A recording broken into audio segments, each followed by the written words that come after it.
nandun na pala kayo. Sayang, hindi nyo nakita yung eksena sa gubat kahapon, pero... Sige na nga, may gagawin pa sana ako, magtatanim pa sana ako, pero ikukwento ko na lang sa inyo. Makinig kayong mabuti sa kwento ko, ha. Ang title na ikukwento ko sa inyo ay Ang Malupit na Ahas. Isang araw, ang lahat ng hayop sa gubat ay abalang-abala sa iba't ibang gawain. Sila ay nagsisipag-ipon ng pagkain upang ilaan sa pagsapit ng tag-ulan.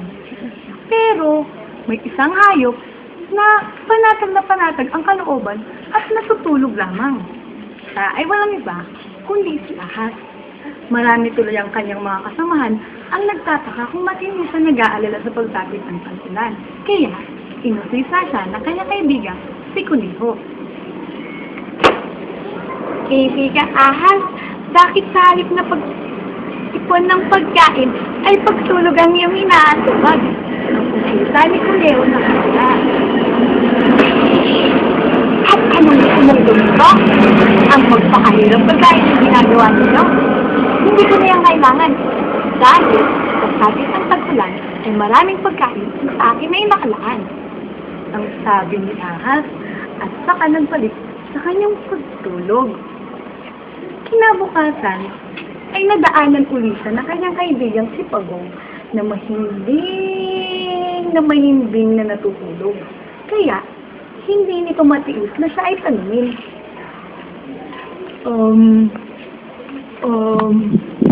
Sabi ni Pagong,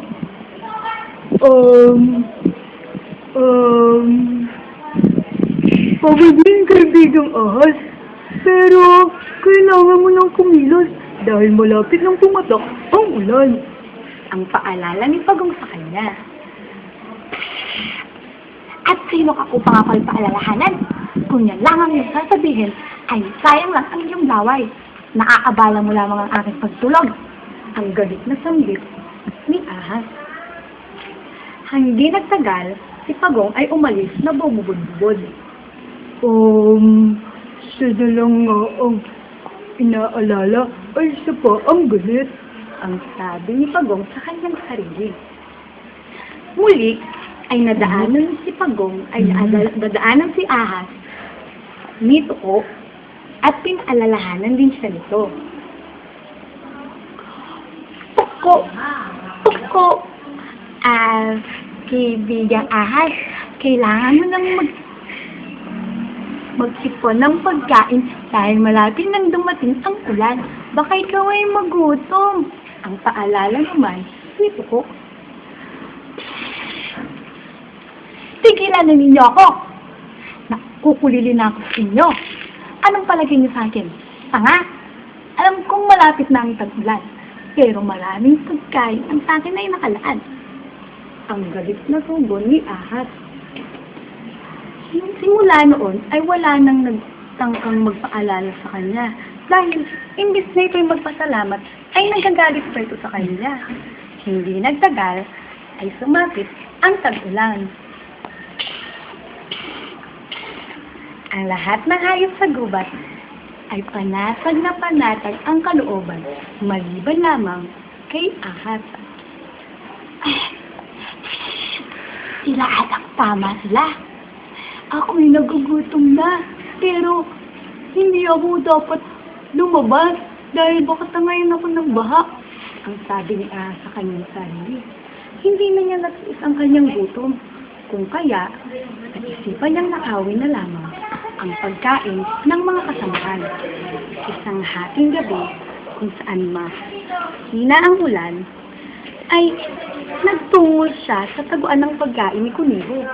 At laking gulat niya nang makita mas malaki pa sa kanyang kapangangailangan ang naipong pagkain nito. Tingnan mo nga naman ang buhay kapag siniswerte. Hindi ko na kailangan maghanap ng pagkain sa iba. Dito pa lamang ay mabubondas na ako sa busog. Ang sabi ni ahas. Halos maubos niya ang lahat ng pagkain ni Kuneho. Nang bigla, siya ay nakagawa ng ingay. Ang sabi ng tunog na nalikha ni ahas. Narinig yun ni Kuneho. Kung kaya, dali-dali itong tumakbo sa kanyang taguan ng pagkain. At laking gulat niya nang makitang inuubos ni ahas ang kanyang mga pagkain. Nagsisisigaw ito sa sobrang galit. Ikaw, ahas! Ay, tunay na malupit! Kay lakas ng loob mong kainin ang pagkain, hindi mo naman pinaghirapan. Isa kang magnanakaw! Ang sigaw ni Kuneho. Mas mabuti na ang ganito, kaysa sa mamatay ako sa gutom. Ang nakangisi namang tugo ni ahas. Dahil sa lakas ng tunog ng sigaw ni Kuneho, ay ginimikan siya ng kanyang mga kapitbahay. Nagtungo si Pagong, si Tuko, at ang iba pang mga hayop.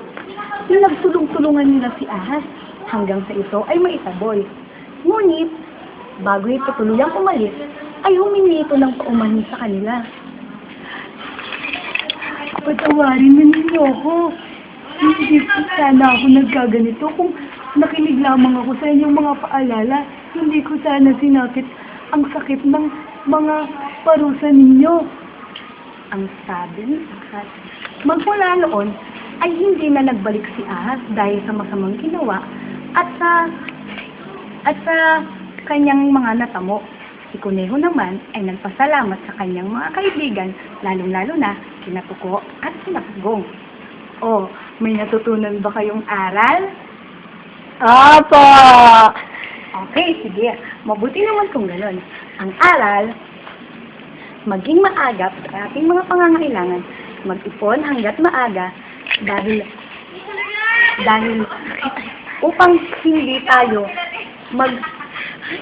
hindi tayo mag-isip pag dumating na ang ating pangangailangan. Yun lamang, paalam, magtatanim pa ako.